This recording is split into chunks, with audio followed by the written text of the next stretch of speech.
الحمد لله ذي العزة والعلاء رب العالمين، والصلاة والسلام على سيد الأنبياء والمرسلين، والعاقبة للمتقين. أما بعد، فأعوذ بالله من الشيطان الرجيم.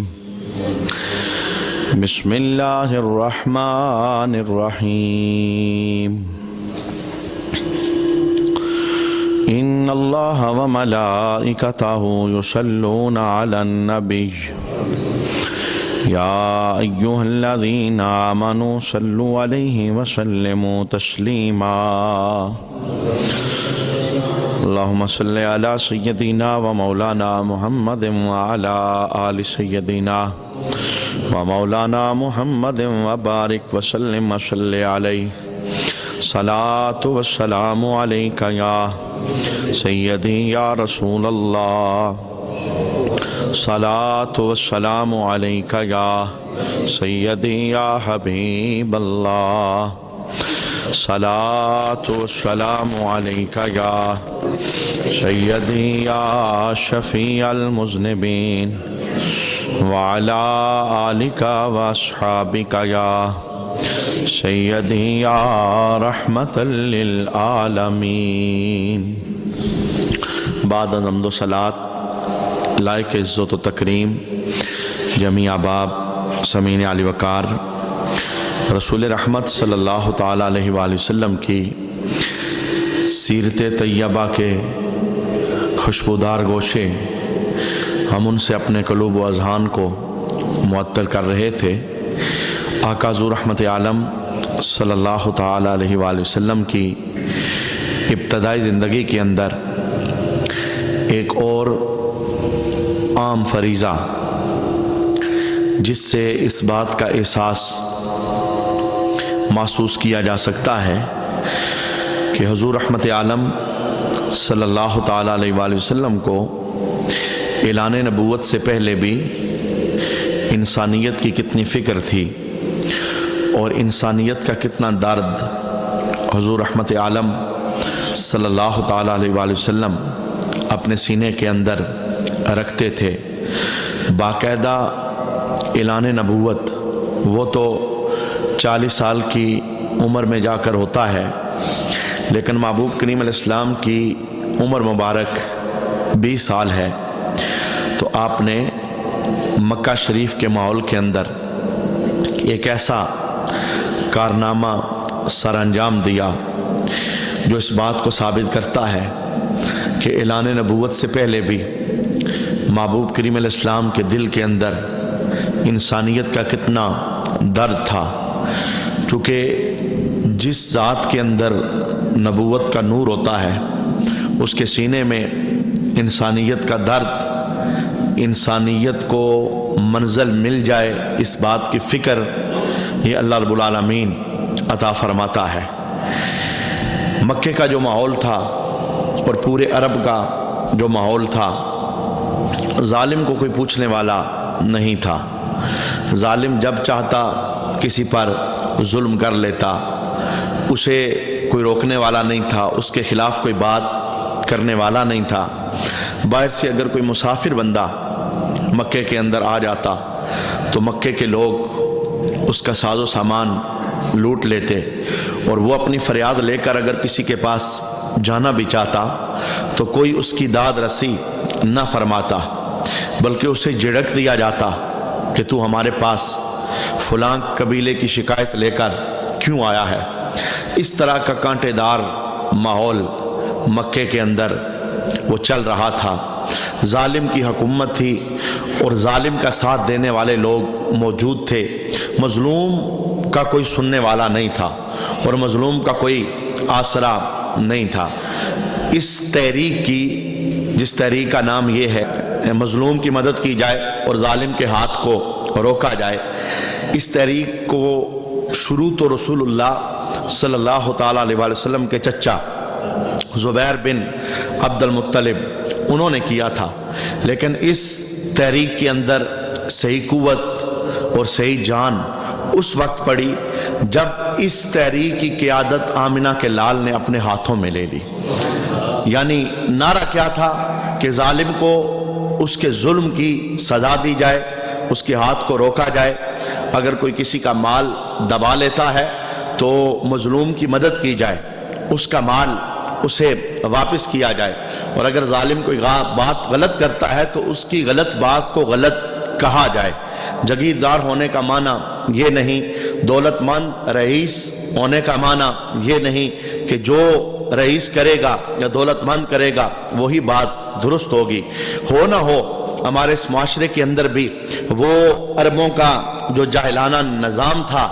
آج اس کی تصویریں ہم دیکھ سکتے ہیں اپنے اس دھندلے معاشرے کے اندر۔ یہاں بھی ظالم کو کوئی پوچھنے والا نہیں، ظالم کے خلاف کوئی اٹھنے والا نہیں، ظالم کی آواز کو کوئی دبانے والا نہیں، الٹا لوگ ظالم کا ساتھ دیتے ہیں اور اس کی ہاں میں ہاں ملاتے ہیں۔ ایک واقعہ پیش آیا تھا، اس واقعہ کے پیش آنے کے بعد رسول اللہ صلی اللہ تعالیٰ علیہ وسلم کے چچا زبیر بن عبد المطلب نے ایک چھوٹی سی تحریک کا آغاز کیا جو چند بندوں پر مشتمل تھی۔ محبوب کریم علیہ السلام کی عمر مبارک اس وقت 20 سال تھی۔ واقعہ کیا پیش آیا تھا، ایک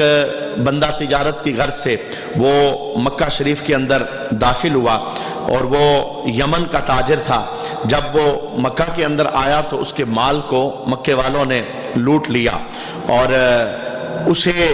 مال لوٹ لینے کے بعد یہ کہا ہم مال تمہیں نہیں دیتے، تم کیا کر لوگے؟ اب ظاہر ہے ایک مسافر بندہ ہو، نیا علاقہ ہو، کوئی جاننے والا نہ ہو اور مال اس کا لے کر وہ اسے تانا لگایا جائے اور پھر اسے یہ پھپتی کسی جائے کہ ہم تجھے واپس نہیں کرتے، تم کیا کر لوگے؟ اس نے کوشش کی، بندوں کے پاس گیا کہ کوئی اس کی مدد کرے اور داد رسی کرے، بلکہ جس قبیلے کے بندے نے اس کا مال لیا تھا، عاص بن وائل اس کا نام تھا، وہ اس قبیلے والوں کے پاس گیا تو انہوں نے بھی اسے جھڑکی دے دی کہ تو کون ہوتا ہے عاص بن وائل کے خلاف بات کرنے والا، اس نے جو کیا ہے اچھا کیا ہے۔ یعنی ظلم کو بھی وہ لوگ اچھا کہہ رہے تھے اور مظلوم کی مدد کرنے کے بجائے وہ مظلوم کو اپنے در سے دور کر رہے تھے۔ تو اس بندے نے جو کہ وہ عرب تھا، بلاغت رکھتا تھا، تو اس نے ایک قصیدہ لکھا۔ قصیدے کے بہت سارے شعر تھے جس کے اندر اس نے اپنے درد کو بیان کیا کہ میں مسافر ہوں، میرا یہاں کوئی جاننے والا نہیں، میرا یہاں کوئی رشتہ دار نہیں، ایک بندے نے میرا مال لے لیا ہے، اب نہ اس مال کے پیسے دیتا ہے نہ وہ مال مجھے واپس کرتا ہے اور میرے اوپر وہ ظلم کر رہا ہے، میں مسافر ہوں، کوئی ہے میری مدد کرنے والا۔ اس نے قصیدے کے اندر ایک شعر یہ بھی لکھا تھا جو دور حاضر کے اندر بڑے بڑے ظالموں کے چہرے سے نقاب اتارتا ہے۔ اس نے اپنے قصیدے میں لکھا تھا ان الحرام لمن تمت کرامتہ، عزت اور حرمت صرف اس بندے کی ہے جو شریف بندہ ہوتا ہے۔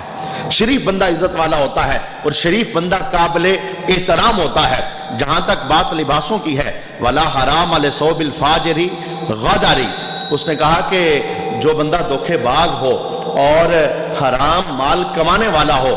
اس کے لباس کی وجہ سے ہم اس کی عزت نہیں کر سکتے۔ یعنی لباس اس نے اجلا ہوا پہنا ہو لیکن ہے وہ حرام کھانے والا، لباس اس نے صاف ستھرا پہنا ہو لیکن ہے وہ لوگوں پر ظلم کرنے والا، وہ عزت والا نہیں ہو سکتا۔ جس وقت اس کے اس قصیدے کو حضرت زبیر بن عبد المطلب آپ نے سنا تو آپ نے اس کی مدد کرنے کا ارادہ کیا، اپنے ساتھ چند بندوں کو آپ نے ملا لیا اور اس قافلے کو صحیح طور پر قوت تب میسر آئی جب حضور رحمت عالم صلی اللہ علیہ وآلہ وسلم نے اپنے ساتھ کچھ قریشی نوجوانوں کو جوڑا اور ان نوجوانوں کو حضور رحمت عالم صلی اللہ علیہ وآلہ وسلم نے ارشاد فرمایا، بھئی ہماری ڈیوٹی یہ ہے، آج کے بعد مکے کے اندر کوئی ظالم کسی پر ظلم نہیں کرے گا، کوئی کسی کا مال نہیں دبائے گا، کوئی کسی آبرو اور عزت کے ساتھ نہیں کھیلے گا۔ اگر کوئی ایسا کرے گا تو ہم جو جوان ہیں، ہمارا جو جتھا ہے اور ہماری جو طاقت ہے، ہم اس ظالم کے ظلم کو مظلوم سے دور کر دیں گے اور بچانے کی پوری کوشش کریں گے۔ یہ ایک معاہدہ ہوا، اس معاہدے کا نام تھا حلف الفضول، یعنی اس کا نام تھا حلف الفضول۔ اور اس کا معنی کیا تھا؟ اس کا معنی یہ تھا کہ ظالم کو روکا جائے اور مظلوم کو اس کا حق دلایا جائے۔ اور ظالم اگر غلط بات کہے تو اس کی غلط بات کو غلط بات کہا جائے۔ حضور رحمت عالم صلی اللہ تعالیٰ علیہ وآلہ وسلم نے اس معاہدے کی قیادت اپنے ہاتھ میں لی۔ 20 سال حضور کی عمر ہے، لیکن معاشرے کے بگڑے ہوئے انسانوں کو درست کرنے کی فکر کتنی اللہ نے آپ کو عطا فرمائی ہے۔ ابھی آپ نے نبوت کا اعلان نہیں کیا، 20 سال کی عمر دیکھیے نا، 20 سال کی عمر تو جوانی کا وہ حصہ ہوتا ہے، بندہ پاگل سا ہوتا ہے اور مجنون سا ہوتا ہے، اسے اپنی فکر نہیں ہوتی بھلا وہ کسی اور کی فکر کیسے کر سکتا ہے۔ لیکن یہ کوئی عام بندہ نہیں ہے، یہ وہ ہے جس کے سینے میں اللہ نے نبوت کا نور رکھا ہوا ہے۔ وہ نوجوانوں کو ایک جگہ اکٹھا کرتے ہیں اور اکٹھا کر کے کہتے ہیں اے جوانوں تم میرا ساتھ دو، تم دیکھنا آج کے بعد کوئی کسی کی عزت کے ساتھ کھیل نہیں سکے گا، آج کے بعد کوئی کسی کا مال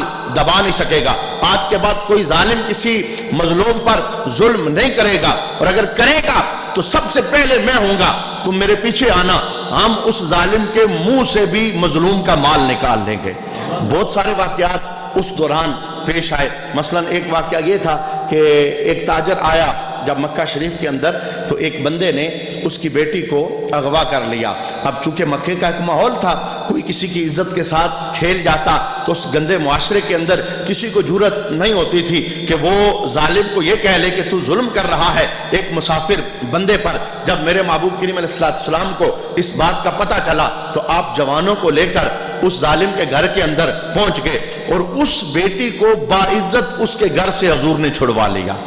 حالانکہ حکومت نہیں تھی، بادشاہ نہیں تھے، لیکن حلف الفضول کے نام سے حضور نے ایک تحریک کا آغاز کیا، اور پھر حضور کی یہ تحریک اتنی منظم ہو گئی، مکے کے ظالموں کو پتہ چل گیا اب اگر ہم ظلم کریں گے تو ہمیں کوئی پوچھنے والا ہے، اب اگر ہم مظلوم پر ظلم کریں گے تو ہمارا کوئی ہاتھ پکڑنے والا ہے، اب اگر ہم کسی کی بچی کی عزت کے ساتھ کھیلیں گے تو ہمیں کوئی روکنے والا ہے۔ انہیں ڈر لگا ہوا تھا، ہم جدھر بھی جائیں گے محمد عربی آگے مقابلے کے لیے کھڑے ہیں۔ حالانکہ دیکھیے نہ اسلحہ ہاتھ کے اندر ہے اور نہ حکومت ہے آپ کے پاس، نہ کوئی اتنی بڑی طاقت اور جتھا ہے، لیکن اخلاص مندی کے ساتھ آپ نے اپنی اس تحریک کا آغاز کیا۔ بلکہ ابو جہل جو اس دور کے اندر بھی مال کے اعتبار سے بہت بڑا تھا، جب نے اس ایک بندے کا مال ابو جہل نے لیا تجارت کی غرض سے تو اس نے واپس کرنے سے انکار کر دیا، تو بندہ گھر گھر پھرتا رہا، لوگوں کے پاس جاتا رہا، یار مجھے ابو جہل سے میرا مال واپس کروا کے دو، تو کسی نے اس کی ببتا نہ سنی۔ تو جب محبوب کریم علیہ السلام کو پتا چلا، سرکار فرمانے لگے ابو جہل کون ہوتا ہے تیرا مال واپس نہ کرنے والا؟ ہم قریشی ہیں اور ہم نے قسم کھائی ہے کہ جو ظالم کسی پر ظلم کرے گا ہم اس کا ہاتھ پکڑیں گے۔ محبوب کریم علیہ السلام خود ابو جہل کے گھر چلے گئے جوانوں کو لے کر، آپ نے کہا مال واپس کرتا ہے یا کہ نہیں کرتا؟ نہ چاہتے ہوئے بھی ابو جہل کو وہ لوٹا ہوا مال واپس کرنا پڑا۔ یعنی یہ عمر حضور کی کتنی تھی؟ 20 سال۔ جب سرکار نے اس مبارک تحریک کا آغاز کیا کہ اب کوئی ظالم ظلم نہیں کرے گا، اب مظلوم کا سہارا میں آ گیا ہوں، شاید یہی وجہ ہے جناب ابو طالب نے رسول اللہ صلی اللہ علیہ وسلم کی شان کے اندر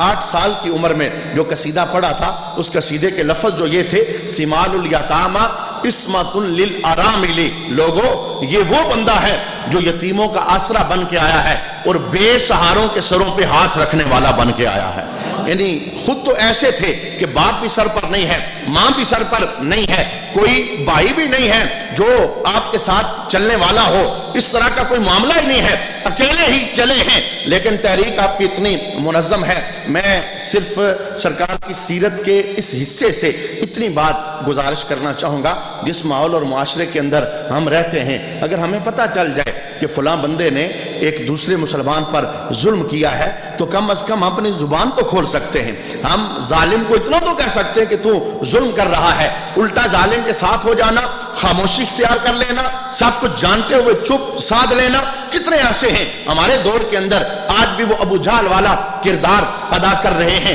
ظلم کرتے ہیں، لوگوں کی جائیدادیں دبا لیتے ہیں، مارکیٹوں پہ قبضے ہو جاتے ہیں، زمینیں ہتھیا لی جاتی ہیں، لیکن ان کے خلاف کوئی بولنے والا نہیں ہے، کیونکہ سیاست ان کی ہے، کچہری ان کا ہے، کورٹ ان کا ہے، فیصلے ان کے نام باہر سے ہی ہو جاتے ہیں۔ لیکن اس دور کے اندر بھی حضور کی سیرت کو سامنے رکھا جاتا ہے، مردہ نہیں بن کے رہنا، اپنے محلے کے اندر، اپنے معاشرے کے اندر، اپنے لبوں کے اندر جان ڈالنا، اگر بول سکتے ہو تو بول کے ظلم کا مقابلہ کرو، اور اگر ہاتھ میں کچھ جان ہے تو ہاتھ سے ظلم کا مقابلہ کیا جائے، کیونکہ جس معاشرے کے اندر مظالم ہوتے رہیں، ظلم ہوتے رہیں، مظلوم پر ظلم ہوتا رہے اور کوئی بولنے والا نہ ہو اور جنگ کرنے والا نہ ہو اور کوئی برائی سے روکنے والا نہ ہو، وہ معاشرہ پھر عذاب کا شکار ہو جاتا ہے۔ وہ معاشرہ رحمت معاب ہوتا ہے جہاں ظالموں کے ہاتھ پکڑے جاتے ہیں، جہاں ظالموں کی زبانیں بند کی جاتی ہیں، جہاں لوگوں کی عزتوں کے ساتھ کھیلنے والوں کو روکا جاتا ہے۔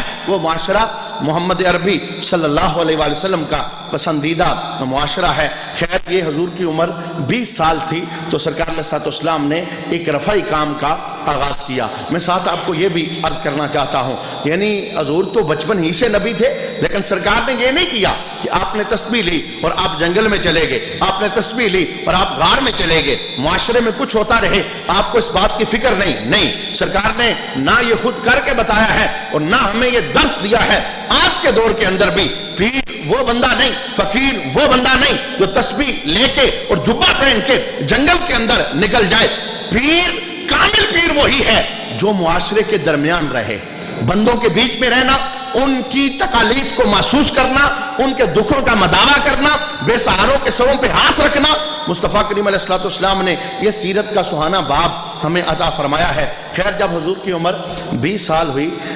تو آپ نے شام کا دوسرا سفر کرنے کا ارادہ فرمایا، اور اس دوسرے سفر کی وجہ کیا تھی؟ آپ کے چچا ابو طالب حضور کی بارگاہ کے اندر حاضر ہوئے، کہنے لگے کہ بیٹا آپ کو پتہ ہے ہمارے مالی حالات اتنے اچھے نہیں ہیں، اور مکے سے ایک قافلہ جا رہا ہے جس کی قیادت ختیجہ الکبریٰ رضی اللہ تعالی عنہا نام کی عورت کر رہی ہے، اور کئی قافلے اس سے پہلے بھی وہ بھجوا چکی ہے، اور جس قافلے کو وہ بھجواتی ہے، جس بندے کے ہاتھ وہ اسے بڑا منافع دیتی ہے، تو آپ تو ہے ہی صادق ہو، امین ہو، سچے ہو، آپ اگر جاؤ، اور ختیجہ الکبریٰ کا آپ کے خاندان کے ساتھ تعلق بھی بنتا ہے، آپ اگر جاؤ کہ اس دفعہ ختیجہ کا جو قافلہ جا رہا ہے وہ آپ کے سپرد کر دے اور آپ اس قافلے کو لے کے جاؤ، تو میری مالی حالت بھی اچھی ہو جائے گی اور میرے ساتھ تمہاری ایک مدد بھی ہو جائے گی۔ لیکن چونکہ نبی تھے اور نبیوں کو اللہ نے غیرت کا سب سے اونچا مقام عطا فرمایا تھا، آپ نے چچا کے آگے ہاتھ جوڑے، آپ نے کہا کہ اے میرے چچا، میں سائل بن کر کسی کے دروازے پہ نہیں جانا چاہتا،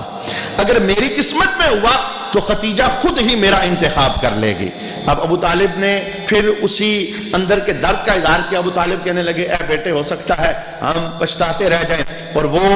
آپ کو نہ لے کے جائے، اب جب تک ہم جائیں گے نہیں اسے کیا پتہ چلے گا کہ ہم بھی تجارت کرنے کے قابل ہیں یا ہم بھی اس خواہش کو رکھتے ہیں۔ لیکن مصطفیٰ کریم علیہ السلام نے پیار کے ساتھ، محبت کے ساتھ انکار کر دیا، کہا مجھے غیرت آتی ہے، شرم آتی ہے کہ میں ایک عورت کے دروازے پہ جاؤں اور اسے کہوں کہ اپنی تجارتی قافلے کے اندر مجھے ساتھ شریک کر لے، مجھے دے، میں تیرا مال فروخت کر کے آؤں۔ نہیں، مجھے ختیجہ کے مال سے زیادہ اپنے رب کے توکل پر یقین ہے، میرا اللہ چاہے گا تو ختیجہ مجھے خود بلا لے گی۔ خیر ابو طالب چپ ہو گئے، کچھ دن گزرے تو ختیجہ الکبریٰ رضی اللہ تعالی عنہا نے پیغام بھجوایا، حضور چلے گئے۔ ختیجہ الکبریٰ کہنے لگی کہ آپ ہمارے معاشرے کے جوان ہو، پر ہو بڑے دیانتدار، ہو بڑے سچے، ہو بڑے صادق، اور یتیموں کے ساتھ آپ کی محبت بڑی ہے اور انسانیت کا آپ کے سینے میں درد بڑا ہے، آپ جیسا جوان میں نے اپنے اس معاشرے کے اندر کوئی نہیں دیکھا۔ اگر تم چاہو کہ میرا تجارتی سامان لے کے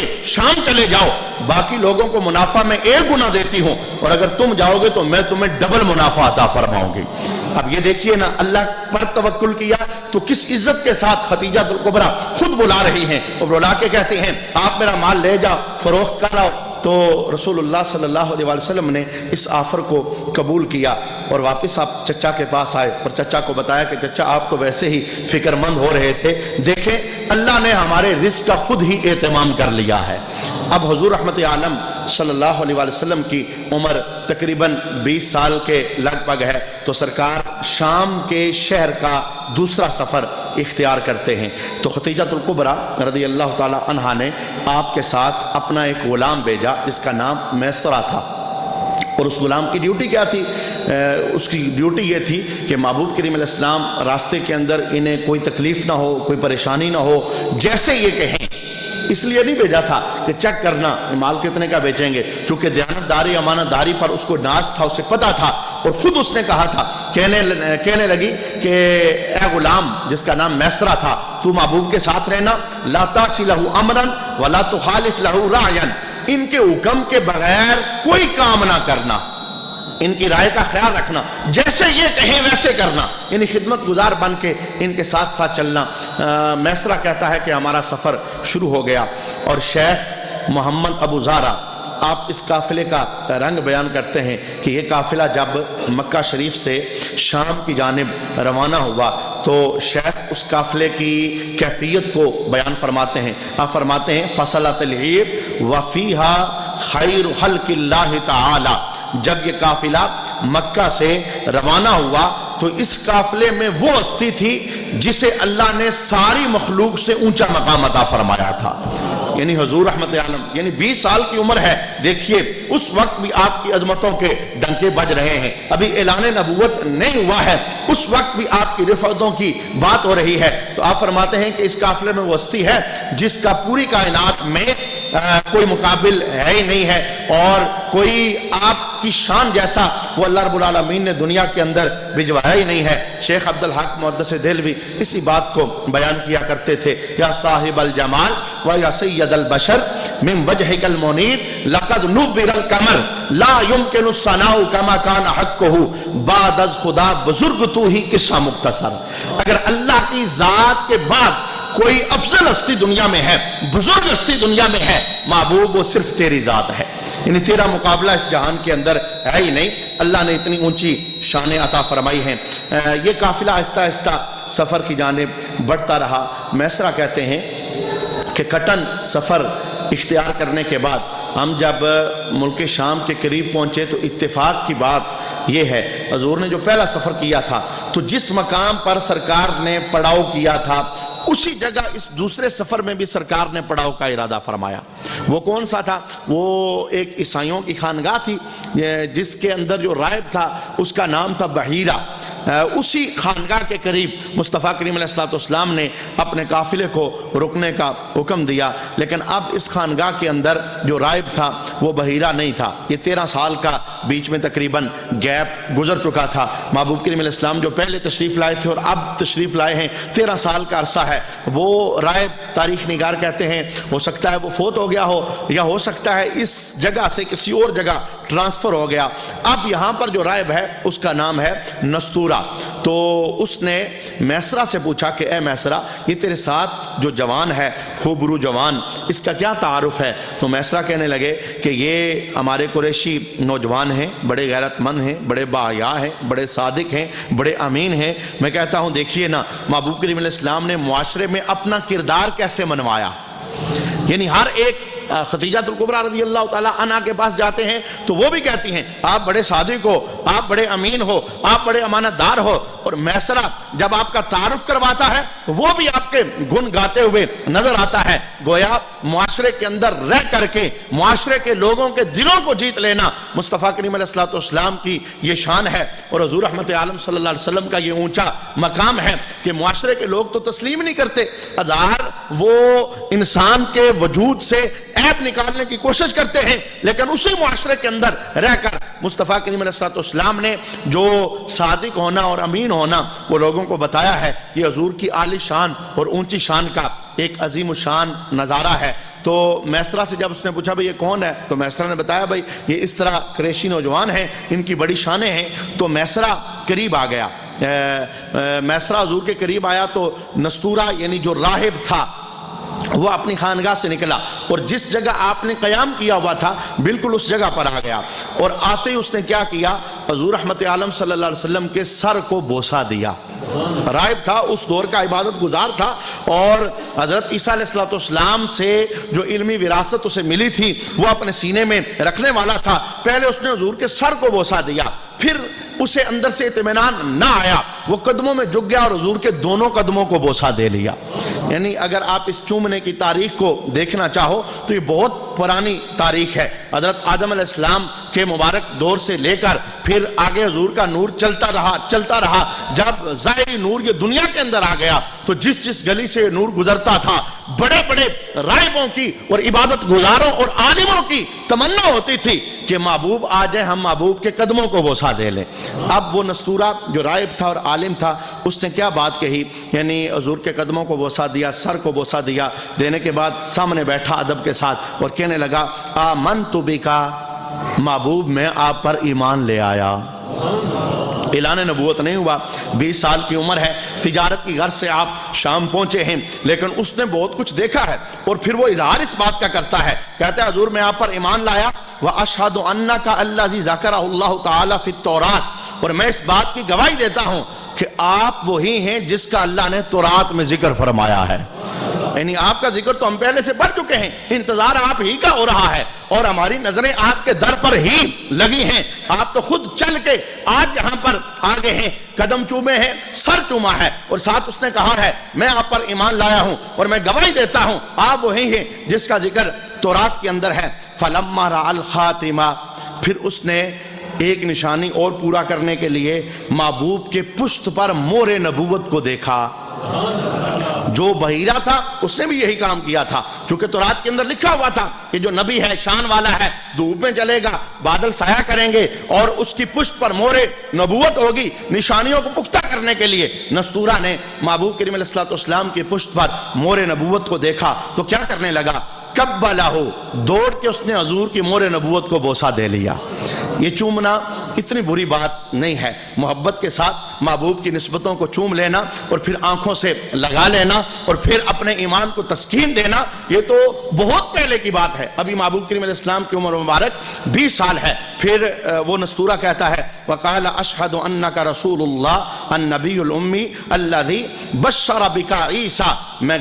گواہی دیتا ہوں کہ آپ اللہ کے رسول ہیں، آپ نبی ہیں، آپ امی ہیں اور آپ وہی ہیں جس کی بشارت ہمیں عیسیٰ دے کے گئے ہیں۔ اللہ نے ایک ڈیوٹی لگائی تھی کہ اے نبیو میرا سونا آنے والا ہے، تم جاؤ لیکن انتظار کرو، میرا سونا آنے والا ہے۔ آخری عیسیٰ تھے تو عیسیٰ اپنے غلاموں کو بتا کے گئے تھے انتظار میں رہنا، وہ آئے گا جس کی پشت پر ختم نبوت کا مور ہوگا اور جس کی شان یہ ہوگی دھوپ میں چلے گا تو بادل سایہ کرنے لگ جائیں گے اور اس کی شان یہ ہوگی کہ تم اسے دیکھو گے تو اس کے چہرے سے نبوت کا نور چمکتا ہوا ہوگا۔ تو نستورہ نے کہا بھئی یہ وہی شان والا پیغمبر ہے اور وہی شان والا نبی ہے جس کی گواہیاں اور جس کی بشارتیں حضرت عیسیٰ علیہ السلام دے کے گئے ہیں۔ اگر کوئی بندہ ناراض نہ ہو جائے، یعنی حضور کے میلاد کا ذکر، بعض لوگوں کو یہ نام اچھا نہیں لگتا، میں کہتا ہوں اس نام کو تھوڑی دیر کے لیے غائب کر لو۔ آپ کو نام نہیں اچھا لگتا، آپ اپنی مرضی کا نام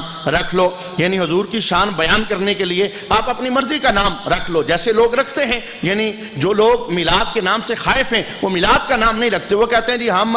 سیرت مصطفیٰ کا جلسہ کرنے لگے ہیں، وہ کہتے ہیں جی ہم ساقیہ کوثر کا جلسہ کرنے لگے ہیں، وہ کہتے ہیں جی ہم سنت اتباع رسول کا جلسہ کرنے لگے ہیں۔ آج رات ہم راولپنڈی گئے، وہاں پر میں نے ایک بینر پڑھا، وہ جو میلاد کے انکاری ہیں انہوں نے لکھا تھا ہم جلسہ کرنے لگے ہیں سیرت رؤوف الرحیم نبی کا۔ پہلی بات تو یہ ہے اگر میلاد کا ثبوت وہ رسول اللہ کے دور میں نہیں ہے تو ایک حدیث بتا دو جس کے اندر یہ ثبوت ملتا ہو کہ صحابہ نے سیرت مصطفیٰ کا جلسہ کیا ہے، صحابہ نے ساقیہ کوثر کا جلسہ کیا ہے، صحابہ نے سیرت رؤوف الرحیم کا جلسہ کیا ہے۔ جو جواب آپ کا ہوگا وہی جواب ہمارا ہوگا۔ لیکن میں پیار اور محبت سے کہنا چاہوں گا میلاد حضور کی آمد کا ذکر ہوتا ہے۔ یہ دیکھیے حضور کی عمر 20 سال ہے اور شام کے بحیرہ کے مقام جس جگہ پر بحیرہ نامی راہب ہوتا تھا اس خانگاہ کے قریب ایک درخت کے نیچے عیسائیوں کا راہب بھی بول کے بتا رہا تھا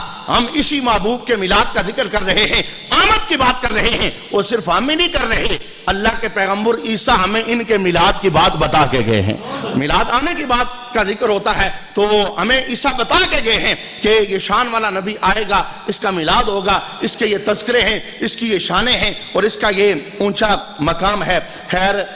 محبوب کریم علیہ السلام کی اس شان کو نستورہ نامی راہب نے دیکھا تو وہ کہنے لگا کہ آپ بہت شان والے ہیں۔ پھر اس نے دوسرا منظر یہ دیکھا، جس وقت محبوب کریم علیہ السلام نے قافلے کو چلنے کا حکم دیا، میسرہ غلام جو حضرت خدیجہ الکبریٰ رضی اللہ تعالی عنہ کا آپ کے ساتھ تھا، یہی اسباب بنے تھے خدیجہ الکبریٰ کے رسول اللہ صلی اللہ علیہ وسلم کے ساتھ نکاح کرنے کے، یعنی خدیجہ الکبریٰ انہی باتوں سے متاثر ہوئی تھی اور میسرہ نے آ کر ایک ایک بات بتائی تھی کہ نستورہ نے کس طرح حضور کے سر کو بوسہ دیا، کس طرح قدم چومے، کس طرح مور نبوت کو بوسہ دیا، کس طرح وہ آپ پر ایمان لایا، کس طرح وہ کہہ رہا تھا ہماری کتاب کے اندر لکھا ہے کہ یہ نبی ہیں، یہ رسول ہیں، یہ اونچے ہیں، یہ اعلیٰ ہیں۔ تو میسرہ کہتا ہے کہ میں نے اس سفر کے دوران یہ منظر دیکھا کہ راستے کے اندر جب کبھی دھوپ تیز ہوتی اور سورج کی کرنیں اپنی پوری تمازت زمین کی طرف پھینکتی تو میں اس منظر کو دیکھتا تھا، سارے قافلے پر دھوپ ہوتی لیکن مصطفیٰ کریم پر بادلوں نے سایہ کیا ہوا تھا۔ یعنی میں نے عرض کیا تھا ایک بار نہیں ہوا، دو بار نہیں ہوا، تین، کئی مرتبہ ایسا ہوا ہے، دھوپ میں جب بھی چلے ہیں تو بادل غلام بن کے آپ کے ساتھ ساتھ چلتے رہے۔ حضور رحمت عالم صلی اللہ تعالیٰ علیہ وسلم آپ ملک شام پہنچ گئے، آپ نے کاروبار کیا اور بہت اچھا کاروبار کیا۔ اس دفعہ خدیجہ الکبریٰ رضی اللہ تعالیٰ عنہا کو حضور کے کاروبار کی وجہ سے اللہ نے ڈبل منافع عطا فرمایا۔ میں یہاں ایک جملہ اور بھی عرض کرنا چاہوں گا، ہمارے ماحول کے اندر ضمیروں میں وسعت نہیں ہے، ذہنوں کے اندر وسعت نہیں ہے۔ کہتے ہیں جو عالم ہوتا ہے اور جو ہمارا امام ہوتا ہے اس کا کام یہ ہے، یعنی کئی مساجد والے ایسے ہیں جن کے جھگڑے یہ ہمارے پاس پہنچے ہیں، اچھا اس کا کام یہ ہے وہ 5 وقت کی نماز پڑھائے، وہ کاروبار نہیں کر سکتا، وہ کوئی کام نہیں کر سکتا، دنیاوی کام سے بھلا عالم کا لینا دینا کیا ہے؟ وہ تنخواہ بھی اتنی دیتے ہیں بیچارے امام، ان کا سمجھ لیں ان کی ایک مجبوری ہوتی ہے، وہ اپنا معاش بہتر کرنے کے لیے کوئی کام کرنا چاہتے ہیں لیکن ہمارا معاشرہ کرنے نہیں دیتا، کہتے ہیں یہ تو حافظ صاحب ہیں جی، یہ تو علامہ صاحب ہیں، انہیں دکان سے کیا لگے، انہیں دنیا سے کیا لگے۔ میں کہتا ہوں حافظ صاحب کو اپنے محلے میں رہنے دو، علامہ صاحب کو اپنی مسجد میں رہنے دو، یہ دیکھو نبیوں کے امام ہیں اور کاروبار کر رہے ہیں۔ کاروبار کرنا یہ کوئی بری بات ہے؟ رزق حلال کما لینا یہ کوئی بری بات ہے؟ پھر آپ یہ جملہ بولو گے اچھا یہ عالم ہیں انہیں پیسے سے بڑا پیار ہے، بھئی پیسہ تو جو بھی دنیا کے اندر آیا ہے اس کی ضرورت اللہ نے بنایا ہے۔ اب محبوب کریم علیہ السلام پیسہ کمانے ہی کے لیے مکہ چھوڑ کے آپ شام کے اندر گئے ہیں، گویا آپ نے کاروبار کر کے عکاظ کی منڈی میں جا کر اور کاروباری منافع کما کر لوگوں کے اس بات کو ثابت کیا کہ جس کا نام مسلمان ہوتا ہے کاروبار کوئی بری بات نہیں، اگر کر لیا جائے تو معاشرے والوں کو اپنے دل کے اندر تھوڑی وسعت پیدا کرنی چاہیے۔ لیکن آپ کو پتہ ہے ہمارے معاشرے کے اندر یہ فقدان خیر ہے ہی ہے، جو مرضی ہے کسی کے پاس نعمت آ جائے، لیکن جو ہمارے پیر ہیں ان کے پاس کوئی نعمت نہیں ہونی چاہیے اور جو ہمارے عالم ہیں ان کے پاس کوئی نعمت نہیں ہونی چاہیے۔ جب نعمت دیکھتے ہیں فوراً جل بن کر کباب کی صورت اختیار کر لیتے ہیں، لیکن محبوب کریم علیہ السلام نے ہمیں یہ سیرت نہیں عطا فرمائی۔ آپ نے کاروبار کیا، اللہ نے ڈبل ٹرپل منافع عطا فرمایا اور آپ نے پھر وہاں سے سامان خریدا اور آپ واپس آئے۔ مکہ شریف کے اندر داخل ہونے سے پہلے آپ نے میسرہ کو آگے بھجوا دیا کہ آپ خدیجہ الکبریٰ کو خبر دو، تو خدیجہ الکبریٰ اس قافلے کے استقبال کے لیے آپ اپنے مکان کی چھت پر چڑھ گئی کہ قافلہ آ رہا ہے، اور پھر اس قافلے کا ایک شور و غل تھا کہ اس دفعہ جو خدیجہ کو منافع ہوا ہے اس سے پہلے کوئی منافع اسے لے کر کسی نے نہیں دیا۔ بڑا امانت دار آج تاجر گیا ہے اور بڑا لائق تاجر آج گیا ہے اس کی تجارت کرنے کے لیے۔ خدیجہ الکبریٰ خود کہتی ہیں میں اپنے گھر کی چھت پر کھڑی ہو گئی کہ اس قافلے کا میں انتظار کروں یہ کب مکے کے اندر داخل ہوتا ہے۔ تو خدیجہ الکبریٰ کہتی ہیں میں حیران ہو گئی، قافلہ واپس پلٹ رہا تھا، میری نگاہ قافلے پر پڑی، سب سے زیادہ چہرہ مصطفیٰ کا چمک رہا تھا، اور پھر میں نے منظر دیکھا سخت دھوپ کے اندر بھی